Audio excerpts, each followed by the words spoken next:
Supreme court में इंसदाद दहशतगर्दी कानून के तलाक से मुतालिक असखुद नोटिस पर समाअत हुई। जस्टिस मज़ाहिर अली अकबर नकवी ने प्रोसिक्यूटर जनरल पंजाब को डांट पिला दी।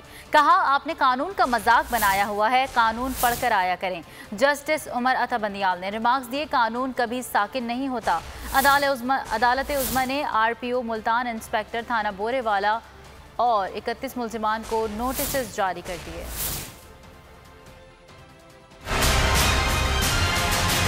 कानून का मजाक बनाया हुआ है। प्रोसिक्यूटर साहब, क्या आपने इंसदाद दहशतगर्दी का कानून पढ़ा है? Justice Mazahir Ali Naqvi prosecutor general Punjab पर बरहम। सुप्रीम कोर्ट में जस्टिस उमर अता बंदियाल की सरबराही में 3 रुकनी बेंच ने इंसदाद दहशतगर्दी कानून के इतलाक से मुतालिक आज खुद नोटिस पर समाअत की। जस्टिस उमर अता बंदियाल ने रिमार्क्स दिए, बोरेवाला में 2 फरीकैन में तसादुम से 3 अफराद कातिल, 5 जख्मी हुए। वाक़े का 2 साल से चालान दाखिल नहीं हुआ। जायजा लेंगे कि वाक़या जाती दुश्मनी में आता है या इंसदाद दहशतगर्दी कानून का इतलाक होता है। प्रोसिक्यूटर पंजाब ने कहा कि फरीकैन की सुलह की दरख्वास्त आ चुकी है। जस्टिस उमर अता बंदियाल ने कहा कि कानून कभी साकिन नहीं होता, वक्त के साथ डेवलप होता है। सुप्रीम कोर्ट ने RPO मुल्तान, इंस्पेक्टर थाने बोरेवाला और 31 मुल्जिमान को नोटिस जारी कर दिए। सब्सक्राइब करें और बेल दबाएं ताकि कोई खबर रह न जाए।